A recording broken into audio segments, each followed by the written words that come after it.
If you're old enough to have had a Mega Drive, then you probably remember one of the best ever racing games of all time, Micro Machines. Turning the idea behind Honey, I Shrunk the Kids into a game was amazing in itself, but it was also a really fun and really chaotic game. And if you bought the Micro Machines Military sequel on Mega Drive, you could stick 2 extra controllers into the cartridge for 4-player shenanigans.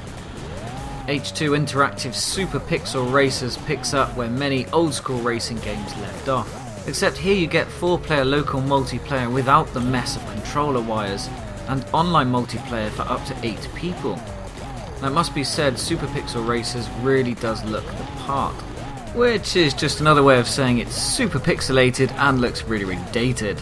But that was the style at the time because games consoles couldn't really push that many pixels around the screen, and actually it still looks good in a kind of nostalgia tinted way.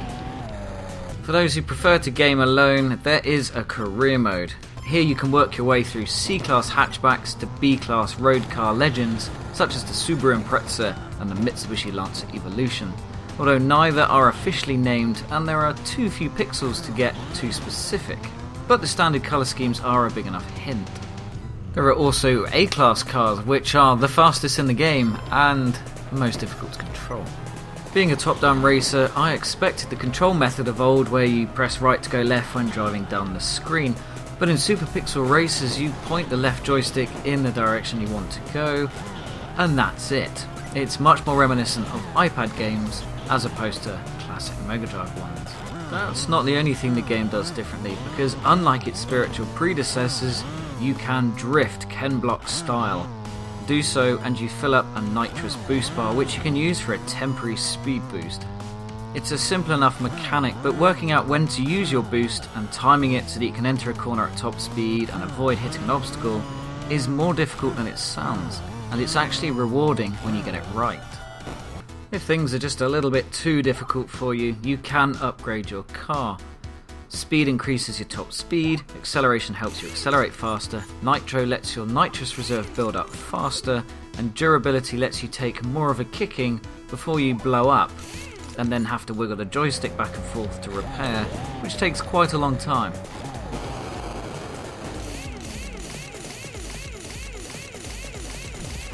Super Pixel Racers includes numerous game modes, one of which is your bog standard rallycross race against 7 other AI players.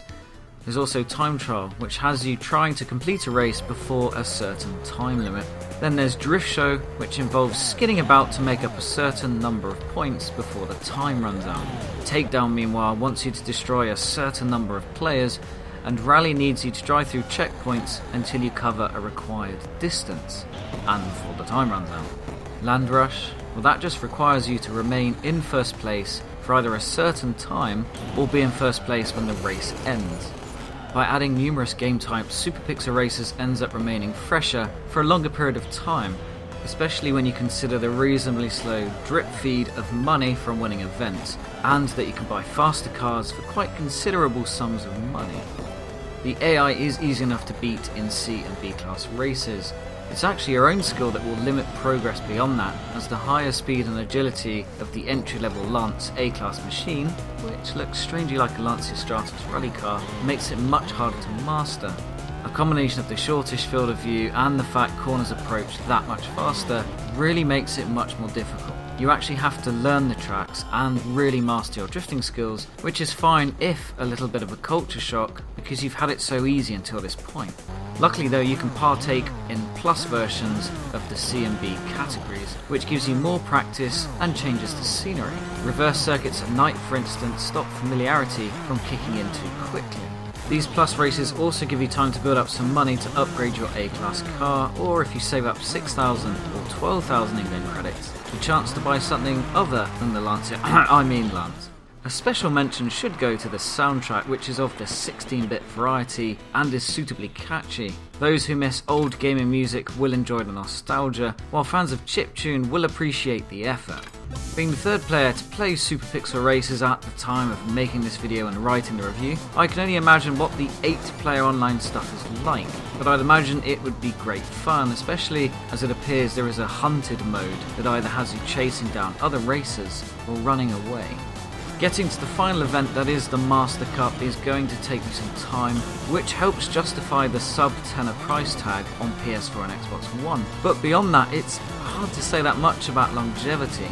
What I will say though is that Super Pixel Racers is a well-polished effort that's pleasing to play and surprisingly challenging. It lacks the same flair as Micro Machines and other classics from that era, but it's a thoughtful enough attempt that it's worth considering. If you've enjoyed the video, please hit subscribe, like, comment below, and of course click that little bell button, because then you'll be notified when another video lands. And there are many on the way, so stay tuned guys, thanks for watching.